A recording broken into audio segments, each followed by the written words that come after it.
Thank you so You're welcome. much. Grabe, alam mo, mukha kang bata. Thank you so much again kasi inaccept mo yung request ko for my interview. Diba? Of course. Thank you. Thank you Oo. so much, Rafi. Thank you kasi, syempre, kami naman na mga, we're not really given that spotlight all the time. Kami naman yung mga, hindi kami yung mga frontrunners. So, whenever we're given this opportunity, we're really grateful and maraming salamat kasi, syempre, we're able to speak about us and mas nabibigyan kami ng spotlight. So, maraming salamat, Rafi. Kaya since taga-Pasay din ako, talagang gusto ko maano yung story mo, diba? Kaya, hi, hello, Pageant Angels. Welcome back to my vlog. For today's vlog, makakasama ko po si Miss Sandra, Miss Universe Philippines 2020, Miss Pasay City. So, say hello to my Pageant Angels. I call them Pageant Angels. And also to your supporters. So, hello everyone. Thank you so much for watching mga pageant angels ni Rafi. Likewise, I would also like to thank the Dragon Slayers who are continuously supporting and watching us. And of course, sa lahat ng mga viewers nandito, maraming salamat po. I hope that I'll be able to shed light in some matters and I'll be able to inspire you with my little stories. So, I also want to thank Rafi for giving me this opportunity. So, maraming salamat, Rafi, for giving us the chance to be able to talk about ourselves. Maraming salamat. Well, so yun, how are you, Sandra, ngayon? Kumusta ka? So far, I'm really doing good.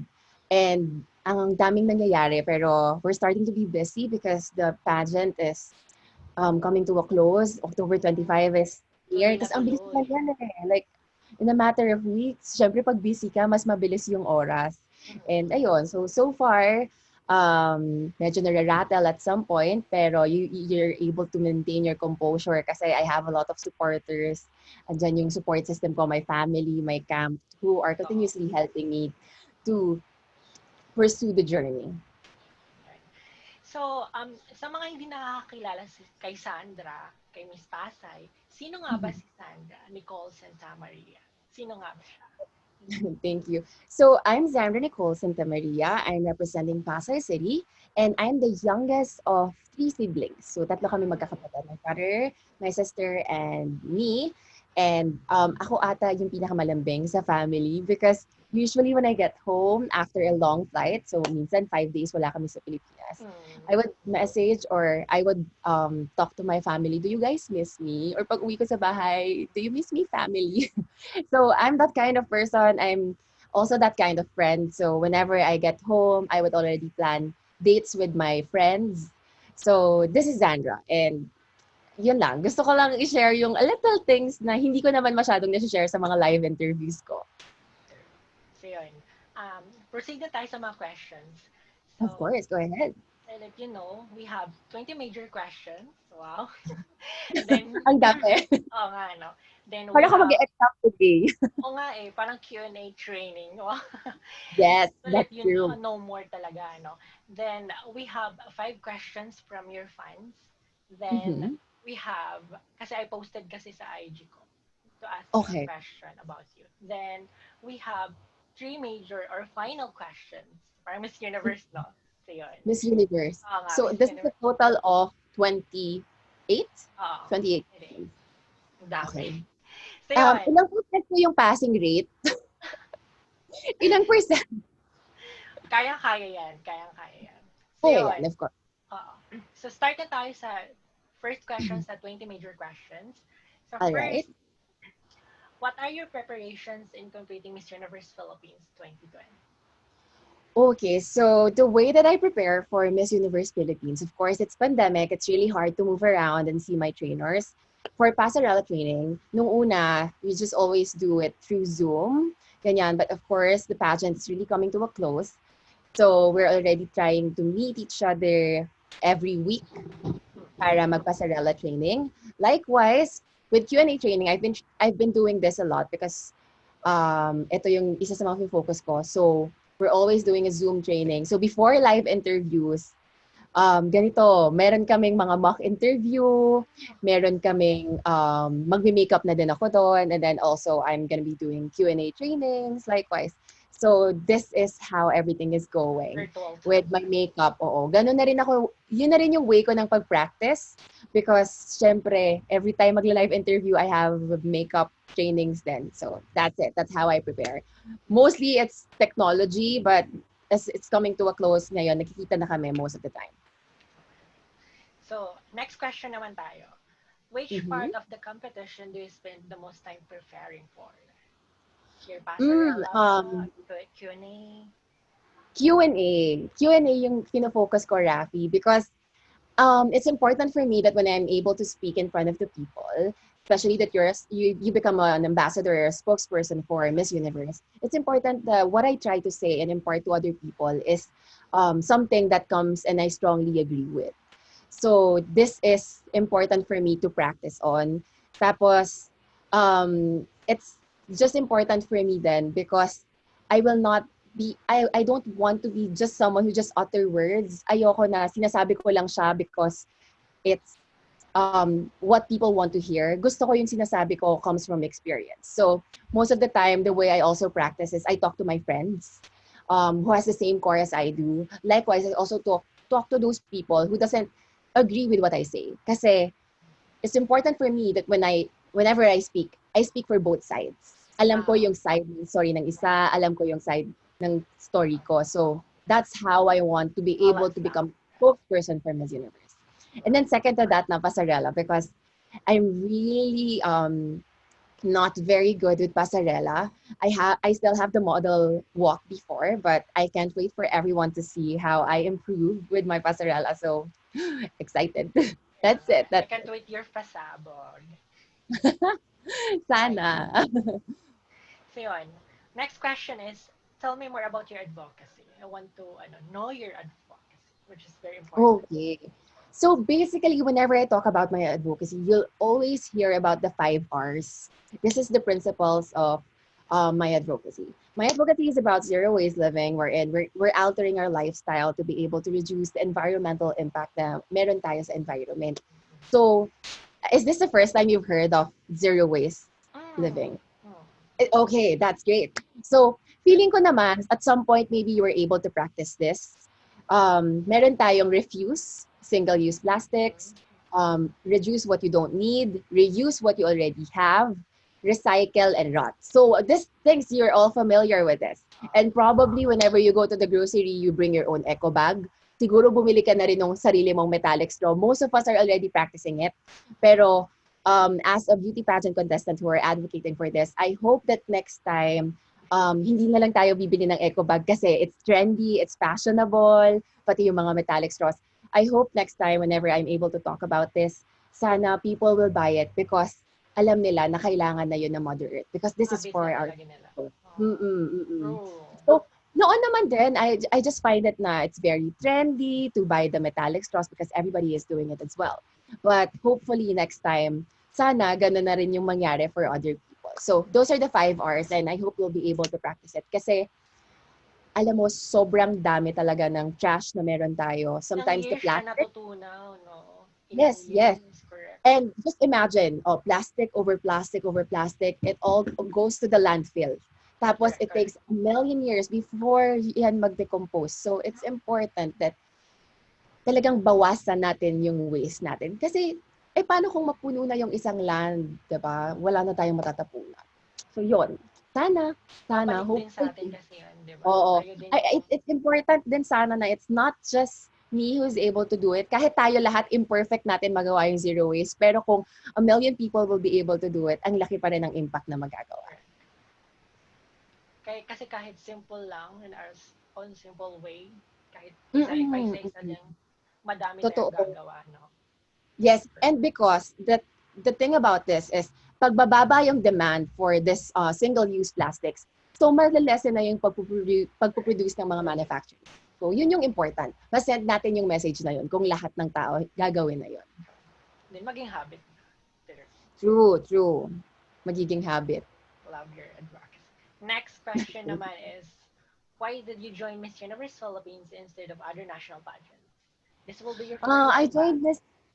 Yes, it's actually my first national pageant. And I'm really grateful that I was able to join Miss Universe. Kasi this is the biggest pageant. I'm 27 years old and gusto ko kung Pioneer. sakali Pioneer ako. kayo. Oo, tas this is the First pioneer edition. pageant of Miss Universe Philippines. Sabi ko, if I'm gonna join any other pageant, I'm gonna join the biggest one with the biggest crown. So it's Miss Universe, wherein I can talk about something in a bigger audience. Where pageants here in the Philippines, people listen. People would lend their ears to you. So I would use this platform. Paano siya sinong nag-encourage sa'yo? Or sino ba yung may handler ka ba na parang kinausap ka or gano'n? Or isip Wala. na talaga? Wala talaga. Siguro kasi parang pinupukpok na ako ng puso at ng isip ko dahil 27 na ako. Hoy, gumising ka na, last chance mo na. So, ayun, parang sabi ko, I really have to do something about things that has been poking my heart. Sabi ko, if there is something that I wanna do, gawin ko na. 'Di ba? So, ayun, I eventually joined and I started to realize this is something that I might do for a long time. Kasi aside from being a flight attendant, modeling din yung mo, di ba? Yes, but Rafi, nag-stop ako mag-model. I Okay. think my last modeling gig was still 6 years ago. 2012. I started modeling around 2011, 2012, and 2013. I stopped modeling na by that time because I needed to have a stable job. Kasi di ba modeling, you always have to constantly be casted for a show or for a commercial. So that time I said I really needed a stable job. So I applied na for a stable job. So I stopped for some time and then bumabalik na naman yung feeling na gusto kong mag-model. Tapos may nagsasabi sa akin mag-beauty pageant. So sabi ko, sige, try ko na nga. Wala namang mawawala. Tapos Okay. I still have the same body build. So I went for it and I'm here. Correct. Try lang ng try, di ba? Wala namang mawawala. Totoo, totoo. Wala namang mawawala. Next naman, gusto ko itong itanong. What is your favorite part of being a flight attendant? To be honest, yung lahat ng sinasabi ng mga tao na gusto nila maging flight attendant, Oo nga which eh. is traveling. You know, Correct. when I started to become a Philippine Airlines flight attendant, I was given the opportunity to Ilang years travel ka around na the pala? world. Ilang Hmm? years ka ng flight attendant? 4 years. 4 years na ako flight attendant. So, it's really fulfilling. Tapos, every time na bababa kayo sa isang lugar, you get, when we fly to the US, we get to have 2 days na layover. So, yun, magtutour ako together with my friends or I'm gonna meet my friends who are residing in another country. Tapos, sobrang fulfilling siya. Tapos, ang dami kong experience, ang dami kong nakikilalang ibang tao, friends of friends, or strangers whenever we travel. Aside from that, Rafi, we also get the perks of flying in a discounted price or for free. Ay, So, yun, pagdating ko ng Pilipinas, so 5 days akong wala sa Pilipinas kasi lumipad ako sa Amerika. Pagdating ko, 2 days off sa Pilipinas, diretso na yon, may ticket na ako, magta-travel naman ako sa Pilipinas. So, grabe. it's really fulfilling to be able to travel around the world. Tas, Tapos yung aside from that, culture din, no? Ng ibang sorry? bansa. Tapos yung mga culture din ng ibang bansa. Na Oo, sobra. Sobra. Makita mo yung difference nung culture nila, lalo na Japan. Tapos also when I was in Peru, na-realize ko halos same tayo sa mga Peru. Peruvians. Yeah, with Peruvians. And then also in Italy, very hospitable sila doon. Sobrang engaging nila ng mga tao. So nakakatuwa.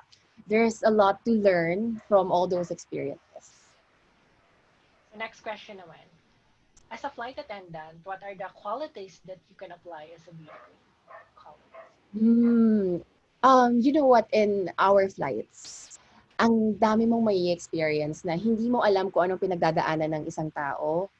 So, for example, lilipad sila, minsan inis sila, hindi mo naman alam kung malungkot sila dahil mahihiwalay na sila sa pamilya nila because they have to migrate or they have to work as an OFW and work for their family or namatayan sila sa Pilipinas, they're coming back.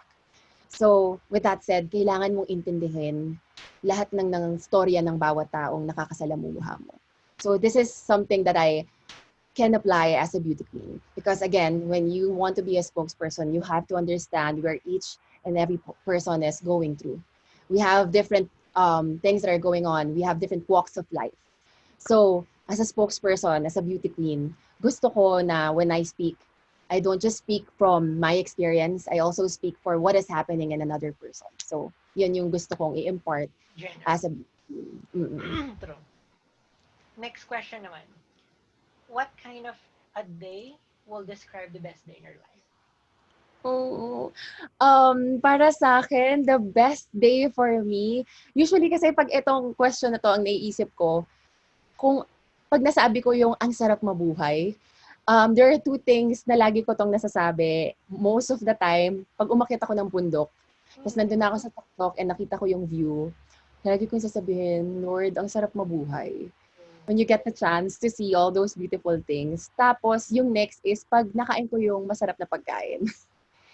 Ang sarap mabuhay. Like, Oo. ang sarap mabuhay kasi you get to eat The a good feeling. food na full of flavor. So, yon, those are, it's really simple, but these are the things that I value in my life. True. Kaya yun, katuwa. Yeah. Ikaw, is there anything Same. na Same parang for lang din. you? Same lang din. For example, yung nature, yung views kapag pupunta ka sa, magta-travel ka, parang iba yung feeling na, Mm-mm. ang ganda pala ng nilikha ni God. Parang ganun. Same with Mm-mm, me. mm-mm. Parang, Totoo. tsaka, parang naisip ko, kahit anong mga problema sa buhay, masarap pa rin mabuhay. Di ba? Parang, Yeah, I think, siguro kasi pag nasa nature tayo, siguro most of us, whenever we're working, we're boxed in our office. oo, It's yun. important na every now and then, we get to see something outside of the That's box true. True. para makita natin that there's more than what we have inside of that box. Malaki yung mundo, there's so much more to explore. And there's so much more to learn. So parang, ang sarap lang Nakakawala din talaga ng stress, mabuhay. no? Oo, nakakawala ng stress. Lalo na pag may kausap ka na locals na, oh, ito po yung ginagawa ko sa life ko, Mm. nag-tour guide ako, makikita mo na, ito yung life niya, ito yung fulfillment niya nasa life, di ba? Nakakatuwa. So next question naman tayo. What are some Mhm. assumptions people usually make about you? Assumptions. Lagi nila akong sinasabihin na kalog. Mm-hmm. Kalog, tapos babaeng bakla, Oo. which is true. Which is true. It's true because um, ang dami kong kaibigan na from the LGBT community. Tapos sobrang Oh. engaged talaga ako sa kanila and lagi ko silang kausap. And madalas yan, mga kakwentuhan ko. Tapos sobrang nakakatuwa lang din kasi. Tapos siguro na-adopt ko na yung attitude and character nila. And I will never regret it kasi ang saya naman talaga nilang kasama. Sobrang, Kapag-support, sobrang di ba? saya. Totoo. Oo, totoo. So yun. Next question is, what did you learn during this pandemic? There is so much to learn during this pandemic. One of that is, this is something that I learned throughout me spearheading one of our donation drives. So, ngayon, itong donation drive, makikita ko na yung mga kaibigan ko, kahit walang-wala sila, nandyan sila para tumulong. It just means that during this pandemic, even if people doesn't have anything in their lives, they're there to help other people. Alam ko na yung isa kong kaibigan na leave without pay siya sa work niya for at least a year. Pero makikita mo na nag-donate siya. Tapos may mga kaibigan ako na kahit walang-wala sila, tatry niya pa rin mag-donate 50, 20, or 100. It's the little things that matter. And this is something that natutunan ko ngayong pandemic na kahit walang-wala ka naman, God will always provide eh. So, yun, nakakatuwa kasi ang dami namin rin napasaya na tao. So, yun. Tapos kahit paliit na bagay, na-appreciate mo, yung ganun, di ba? Oo. Tapos makikita mo talaga yung tuwa sa mukha ng mga tao. Oo. Nakakatuwa kasi Rafi, nung nag-donate kami sa mga frontliners, ako yung contact kasi nung mga doctors. And then, nung binigay namin yung mga PPE, sabi nila sa amin, alam mo, these are one of the things that we treasure ngayon. Kasi siguro, that time, it's really hard for them to find PPE. Ito yung kasagsagan na quarantine lahat, ganyan, closing borders, when we were also trying to get supplies from China, hindi kami makakuha ng supplies agad. Sabi, lalabas pa siya after 2 weeks, lalabas pa after 3 weeks kasi yung shipping. So, naghanap kami ng paraan na maghanap ng factory na magpo-produce, magtatahe instantly. So yun, parang sabi nila maraming salamat kasi this is something that we really treasure right now. Ang hirap maghanap ng PPE. So, nakakatuwa yung happiness na meron sila after nilang makuha yun. Tapos iba din yung feeling kapag nakatulong, no? Oo. Iba. Sobrang iba. So, yun. Next question naman tayo. What do you think Mhm. is the biggest misconceptions about beauty pageant? Yan. The biggest misconception would always be that we are just beautiful faces. Hmm. Na yun lang yung meron kami. We just have beautiful bodies, beautiful faces. Well, in fact, nagbabago na yung pageant world right ngayon eh. You Totoo. don't just have to be able to have a beautiful face, a beautiful body. Ngayon, kailangan meron ka ng advocacy. Ngayon, kailangan meron ka ng pinaglalaban. And ngayon, pag nagsalita ka, dapat may substance. May Dapat alam mo story kung ano talaga. yung mo. May story ka na kailangang i-impart sa mga tao. Kasi kung wala, para saan pa? Anong gusto mong sabihin sa tao? 'Di ba? Doon nawawala yung essence ng pageantry. And nakakatuwa lang din kasi nga nag-evolve na siya into this kind of pageant world. And um, I'm glad na I'm at the stage during this pageant world. May boses na talaga ngayon. No? Oo, totoo. That's true. And related to that, next question naman is, what is your opinion on critics saying that pageants are outdated? Like I said, it's not outdated because it's ever changing. Like before, it's more just about beauty, more just about our bodies. Pero ngayon, I think it's starting to change into something na makita mo, people are there to help. Not like Catriona, she was able to help yung mga nagpo-produce ng mga um, fabrics Hmm. from different parts of the country. So with that, it's not outdated. Natutulungan natin yung mga ethnic groups yung mga indigenous groups around us. We were able to talk about things. We were able to highlight the things that are having problems around the Philippines. So it's it's not outdated. It's May mga just that causes we na have to ngayon, no? look, yeah, it's just Advocacy. that we have to look at the pageant side from what we see in social media na puro photo shoot, glitz and Isang glamour. glamour. Oo. You Pero, have to you have to look beyond those pictures. What are the contestants doing, 'di ba? Parang aside from that, they have donation drives. People tend to focus on the pictures. They don't tend to focus on the words. story, oo. Minsan, they just skip the words that we are trying to say. Pero it's important that you try to read it kasi this is where we're coming from. This is who we are. Galing. Like it. Oo. Thank Totoo. you. So next question naman. What is your opinion about allowing transgender woman joining Miss Universe pageant? Um, Yan. Alam mo, for me, our transgender sisters deserve to have a place in the pageant world.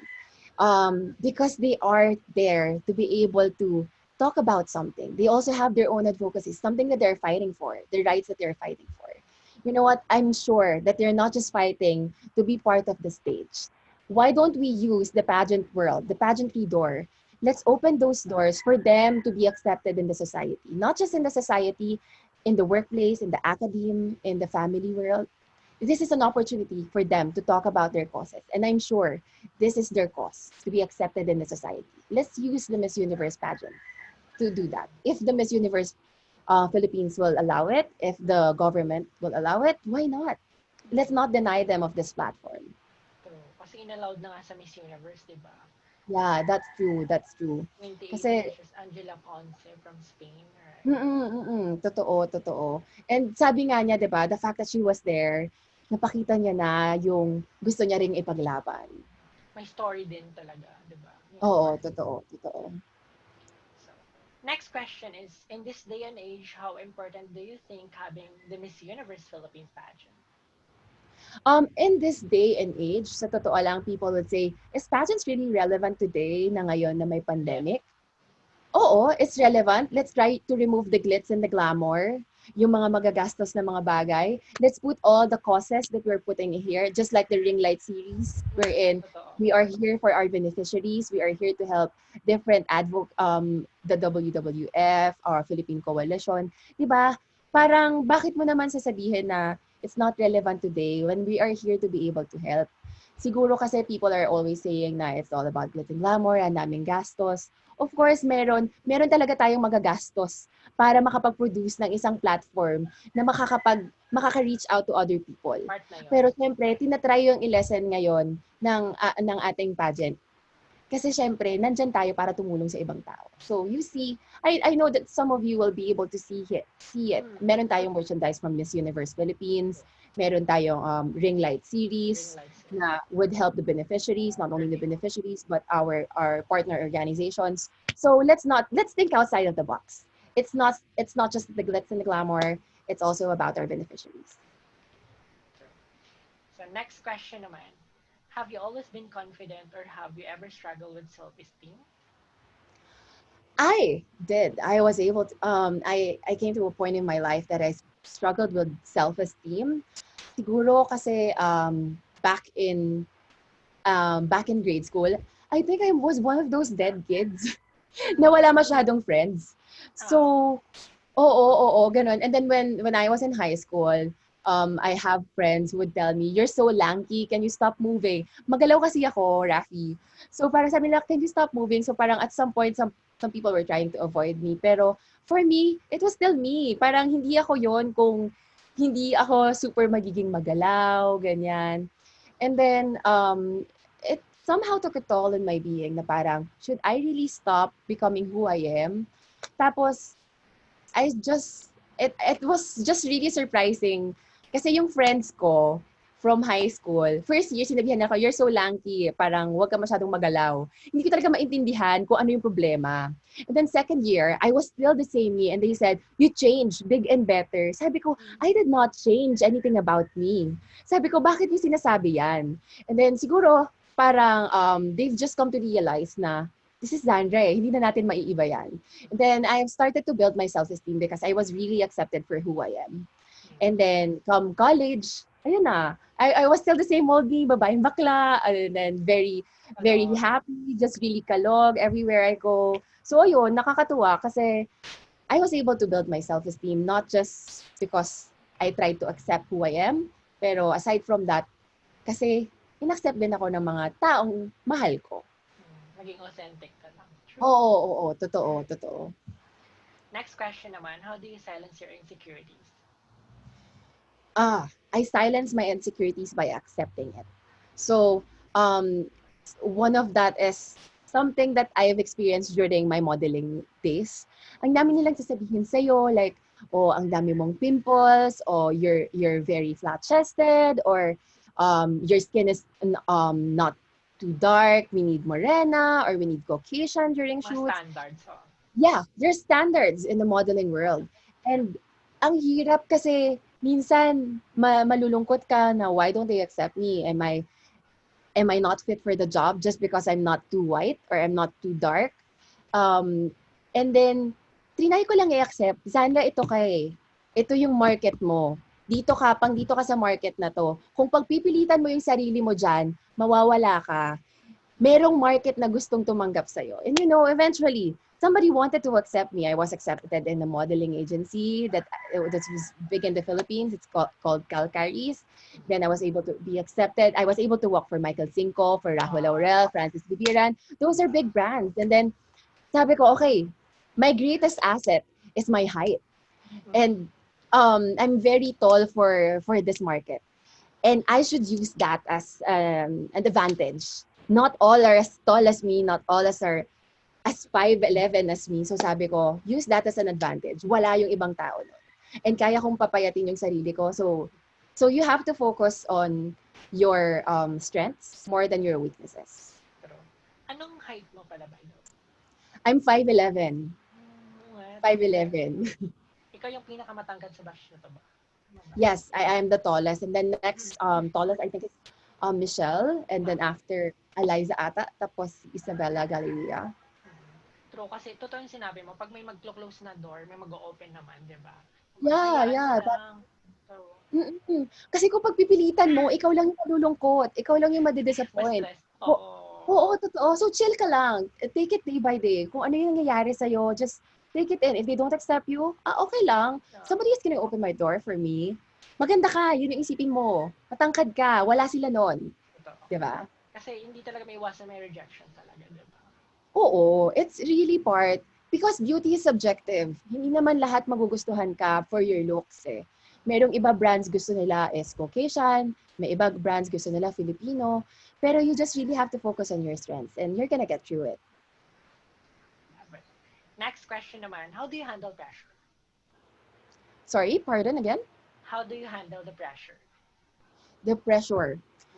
With regards to the pressure, syempre, nandun talaga yung part na kailangan mong i-accept na andito ka, you have to really do your best. The only thing that you can do is prepare for it, you know? Because when you're prepared, lalabas yung confidence mo, lalabas kung ano yung pinag-practicean mo, pinag-aralan mo, and after nun, mawawala na yung pressure, mawawala na yun sa'yo. And you just really have to understand na, Zandra, this is what you can offer in the stage. You can do more than that by practicing. So, when you're there, andun ka na. Kaya mo na. Just give your best kung ano yung pinag-aralan mo.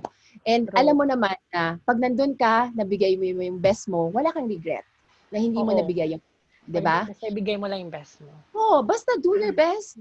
And you know Kasi that you've done your part. magsisisi. Oo. At the end of the day, kung manalo ka, you know that you've worked so hard for it.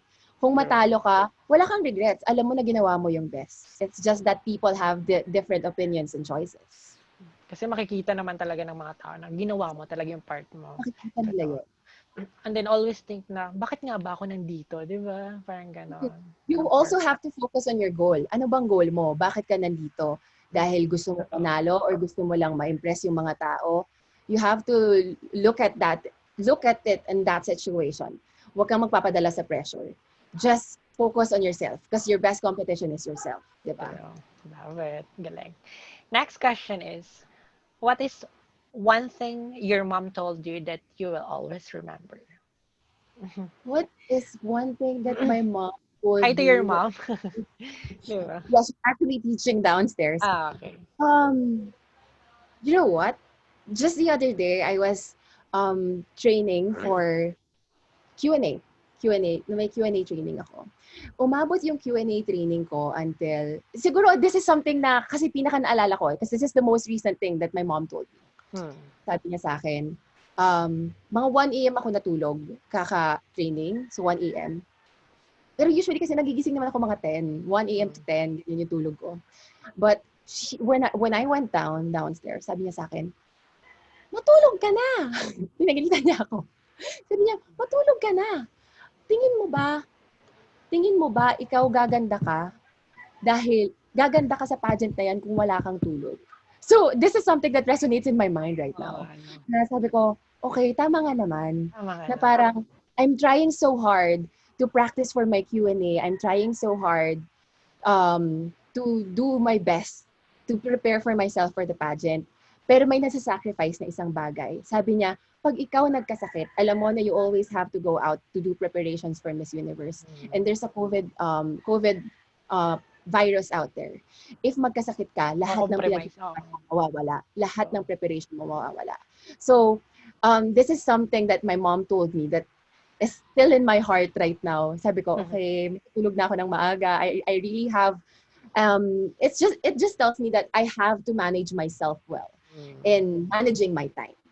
Kasi it's important na marunong ka rin mag-know na parang, okay guys, we have to end the Q&A session kasi I have to have my beauty rest. True. I have to produce more energy in the morning so that I can be more productive. So, ayun, it's something, it's the little sermons that my mom gives me na talagang tumatatak sa utak.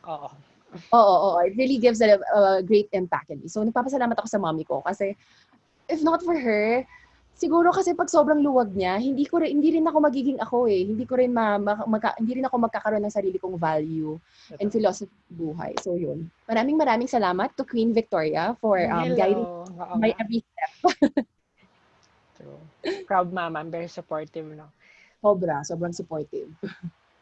So, next question is, what is something that you most proud of? Something that I am most proud of. I think I'm proudest of my experiences. There is so much that I have experienced in the world. And thanks to my job that I was able to travel. Through my experiences in traveling, I've come to realize that people around me are really kind. When you travel, marirealize mo, maraming mabait na tao. Um, and this is something that I'm proud of. And something that I would always share to people around me na pag meron ako mga good stories na may uwi, I'm proud of those stories. Yeah. Because this is something that it's not, Rafi, you won't be able to experience it unless you were there in that situation. But I want you to understand the learnings that I have. Siguro one of that, Rafi, was when we were traveling in San Francisco. So me and my friends, we went on a layover in San Francisco. That was around 3 days trip going to Yosemite. When we were there in the grocery, may nakausap kami na um, Filipina. Nag-grocery lang din siya together with his husband. Tapos kami, bumibili lang kami ng mga pagkain na lulutuin namin dun sa Airbnb namin. And you know what, Rafi? Sabi niya sa amin, she was Filipina and she doesn't see a lot of Filipinos in the area. She was living in Yosemite. And then when we were there, sabi niya lang, uy, okay lang bang magpadala ako sa inyo ng lumpiang Shanghai? Kasi tuwang-tuwa siya na may nakita siyang Pilipino dun sa area. Oh, Na cute. sabi niya, pwede ba? Parang miss na miss niya na rin ata mag-Tagalog. Her name is Lily Grass. So hi, Tita Lily, if you're watching. Lily Grass. This was a year ago when it happened. And then after that, you know what, Rafi? We were talking to her, tinatanong namin yung love life niya, paano niya nakilala yung husband niya, ganyan, yan. And you know what? It was before, in the dating days before, talagang email pa daw, nung nakilala niya yung husband niya, who was an American. And nakakatuwa, kasi nakita ko talaga yung love sa kanila. And you know what? After that, Rafi, lahat kami, I think we were six or seven kaming magkakaibigan. Binigyan niya kami ng wine. Lahat kami. Kaming wine bottle. Just imagine, we met a person randomly in a grocery store. And there she is. She just really wants to start conversing with you, talking to you. Tapos, you create a bond, a friendship. So yun, hanggang ngayon, kausap ko si Tita Lily sa Instagram. So, nakakatuwa. Sobrang, it's really a God's blessing to meet people like this in your life. Meeting people talaga, no? Yeah, experiences is really for me one of the things that I'm proudest of. Correct. Next question is, do you think social media is a positive or a negative thing? Social media, for me, should be neutral. It should never be positive. It should never be negative. Whenever you use it, it should always be in moderation. True. Not something to find your self-worth through your likes, through the comments that you receive. It should never be about that. Kasi kapag binase mo yun doon, it's gonna be negative na. It should be positive in a way that you'll be able to share good thoughts, yung share mo yung talents mo, like other people, di ba? They use YouTube, Kumu accounts to be able to talk about good things. So for me, I really don't have to choose between positive or negative. I just have to talk about it na whenever you use social media, use it in moderation. Use it not to value who you are. Use it as a way for you to relax, to be calm, and to be able to talk to your friends. Pero remember, do not use it as an alternative to talk to your friends. If you have the opportunity to see them, do so. Kasi mas importante yung personal conversation. Totoo. Kaysa online. True. Kaysa online. Iba talaga. So, yun naman. Next question naman. This will be the last. Oh my God. What? Oo nga, Oh my no? God. Last na pang 20. Oo. Galing, no? Hindi ko na malayan yun pala. So, bilis. So, yun. Last question for our 20 major question is, what is your advice to all the aspiring beauty queens? My advice for all the aspiring beauty queens is just be yourself. Remember, you joined the beauty pageant stage because you already have the crown on your own. True. So you just have to show it when you are in that stage. Ipakita mo lang kung sino ka, ipakita mo kung ano yung mga experiences mo, ipakita mo kung ano yung mga natutunan mo from your family and from your friends. You will never go wrong with who you are. Hindi makikita nila kung sino ka, yung mga judges, yung mga tao, yung mga vloggers, they would know who you are. And never change yourself for something na hindi naman ikaw. That's it. Love it. Authenticity talaga, no? Yes. True. So, let's go for our 5 questions from your fans. So, let's start for first question. The Philippines has become a powerhouse in pageant world. What do you think are the main reasons that made this possible? One of the things I guess that makes this possible is mga Pilipino kasi matulungin, mga Pilipino Mm, masiyahin, and totoo. the pageant world is for them an opportunity to flourish in their craft. When you are a contestant in the pageant world, you just don't bring yourself in the stage. Pati makeup artist mo, masasama mo siya sa stage, Totoo. yung hairstylist mo, pasarela trainer mo, the maker of your gown. And I think it's important na as a contestant, dapat ikaw din, alam mo kung paano dalhin yung team mo to the stage. Alam mo kung paano sila din tulungan sa crafts nila. Um, and with that said, nung sumali ako dito sa competition na to, nakita ko yung tulong ng lahat ng tao around me, yung support na meron sila. Kahit Support na it's system. just for the love. Like, di ba minsan for others, there should be a monetary consideration involved. Pero with my team, and usually for the teams of everyone, with all the past winners, andyan sila for the love because they start to believe in you. And yun yung I think na meron yung mga Filipino.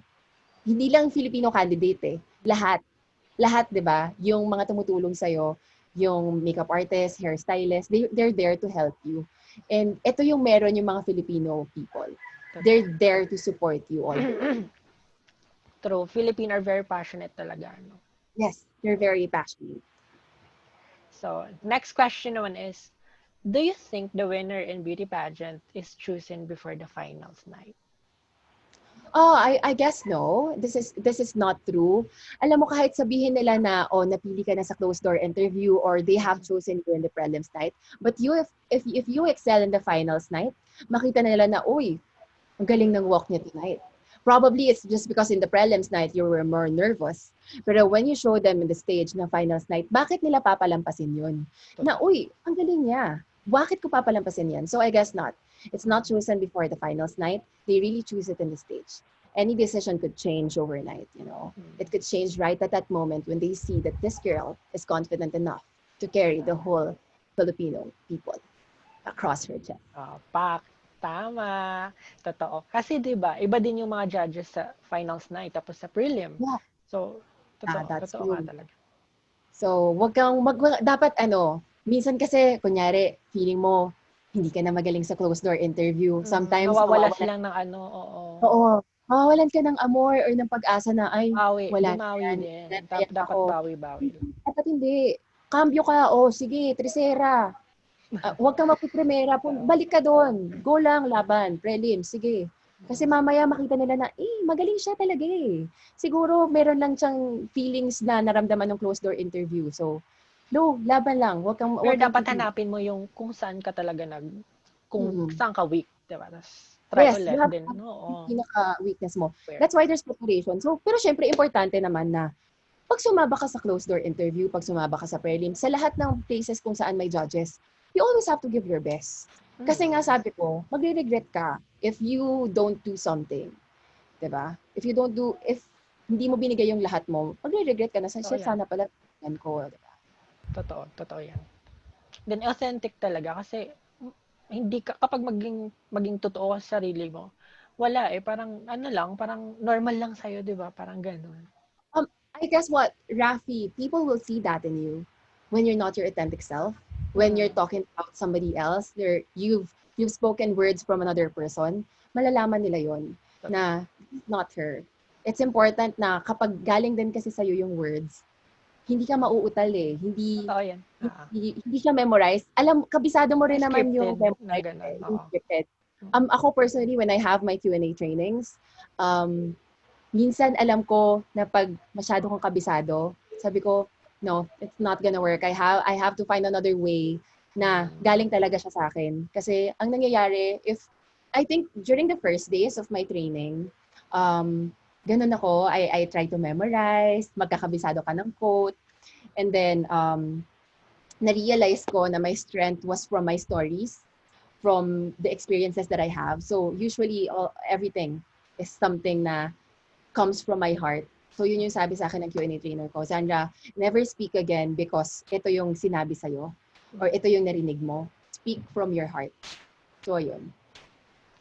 Totoo. From your heart talaga. Kasi malaki yung ano na yan. Malaki yung factor noon. True. So next question naman tayo. Who is the former beauty queen that you are looking up to and why? Catriona, of course. It's Catriona because Catriona, whenever she speaks, you listen to her. And this is something that I want to emulate about her. Sobrang galing niya to be able to handle her whole team. Tapos, nadala niya yung buong Filipino people through that, in that, you know. And naniniwala ka ng sinabi na, that I just don't carry myself here. I carry the 104 million people in the Philippines. So, it's just that when she speaks, you listen and you know that what she says is true. So she's really something, you know. The very young age, she's able to experience a lot in her life, and it's really something that I want to have for myself then. Kahit half Filipina lang siya, pero siya yung mas madaming alam sa Parang ganun. And it was really said that she really did a lot of research about it. So she really researched it.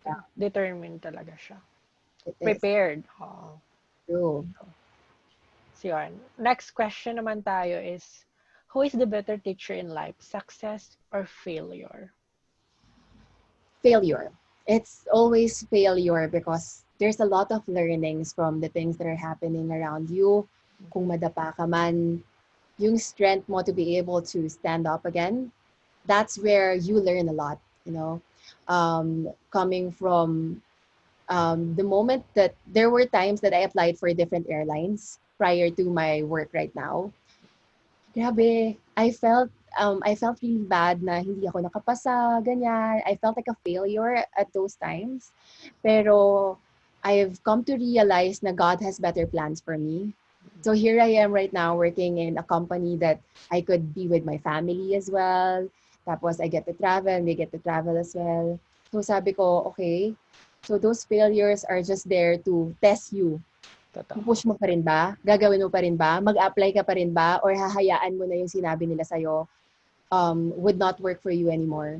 Na sige, ayoko na kasi parang ayaw naman nila sa akin. Baka itong next company, they wouldn't like me anymore.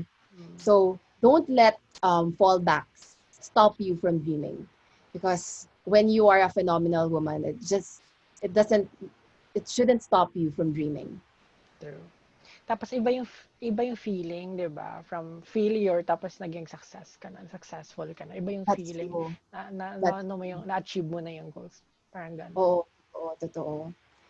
Importante 'yon na kailangan pag meron kang mga nararamdaman, you have to accept it na okay, sige, failure ako at this moment.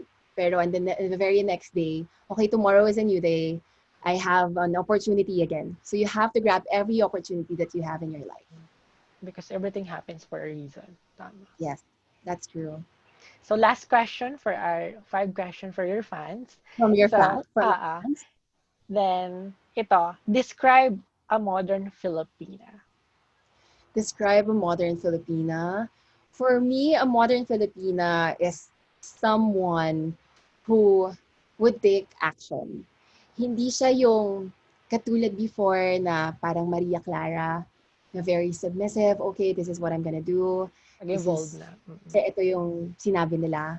The modern Filipina has already evolved into someone who takes courage in fighting for her dreams. Gusto kong maging presidente, sige, mag-a-apply ako. Gusto kong maging vice presidente, yeah, I will try it and I will do it. If I have something to say, I would say it. And if I have something that I wish to act on, I would do it. Kasi that's a modern Filipina eh. And this should be the modern Filipina ever since. I was just hoping and wishing we were able to reenact all of this ever since. Pero, okay, let's stop regretting about those. Let's just do it now. True. Like it. Mm-hmm. So, punta na tayo sa final 3 questions. Ready ka na ba? Parang ano lang to. Oo na. Parang Miss Universe lang to. So, first question is, what are the top 3 qualities that you think Miss Universe Philippines should possess? For me, Rafi, I think the top 3 qualities that Miss Universe Philippines should possess. She is a spokesperson. She is generous. And she is authentic. She is a spokesperson who is able to be generous in giving her time to people. Not just giving her time to people, she's able to give generous in her actions, and also she's generous in her words. Hindi siya takot magsalita para sa ikabubuti ng mga tao. Because again, she's a spokesperson. Likewise, she is her authentic self. Hindi niya babaguhin kung ano siya para lang ipaglaban kung ano yung pinaglalaban ng iba. Alam niya kung ano yung pinaglalaban niya eh. So, this is the quality of a Miss Universe. True. She's a spokesperson who speaks for truth and speaks for what she believes in. She is generous in her time, actions, and words. And lastly, she's her authentic self. She would never change herself for other people. And she is you. Perfect. And she is me. True. Like it. Thank So, you. next question naman, second question. What is a phenomenal woman? For me, a phenomenal woman is a woman who doesn't just utter words. She takes action, and whenever she takes action, she creates a ripple of change. And when she creates change, it's infectious. And I think this is the only virus that we have to spread in the world right now. You know, kindness, love, and affection. And when we're able to spread this, it would take everyone to a new level of understanding of the people and the situations that are happening around us. Correct. Love and kindness. True. So next question. This will be the last question for Last our question, top this is three. my Yes. eighth Final. question. So yon. Last is Sandra. Why you should be the next Miss Universe Philippines? I am your next Miss Universe Philippines because I am the beauty queen who lives in the reality of life. I am my authentic and genuine self. And I think it's important that when I'm able to speak, I don't just speak for myself. I speak for the realities of the people who are around me. And their stories that I have experienced firsthand is something that I will bring in the platform. And I want to share these stories to you because this is not just my story. This is the stories of all the Filipinos who are surrounding me.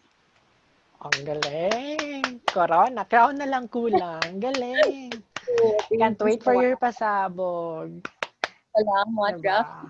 Thank you so Diba? much for this Oo. opportunity. Nag-enjoy, Salamat. nag-enjoy ako.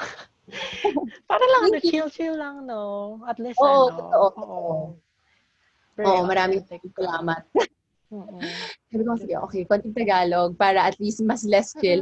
Feeling ko kasi No. kung dire-diretso, na parang dire-diretsong English yung gagawin ko, parang ang hirap mag-singit na mas chill siya eh. Para kasi Gusto feeling ko mo yung nasa relax ka lang. Tapos mabubulaga sa final. ko. Ganon. Salamat. Thank I'm you. excited na. I'm excited na sa final. Sobra. Kami nga din eh. Super excited na.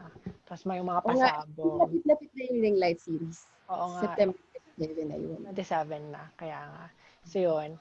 So, promote your social media accounts, then message to your fans and to your supporters, of course. Then, kung Okay. yung advocacy mo din about just Okay, so thank you so much. Hi everyone. So maraming salamat for watching our pageant angels, our Dragon Slayers, and to everyone who wishes to know about me and Rafi.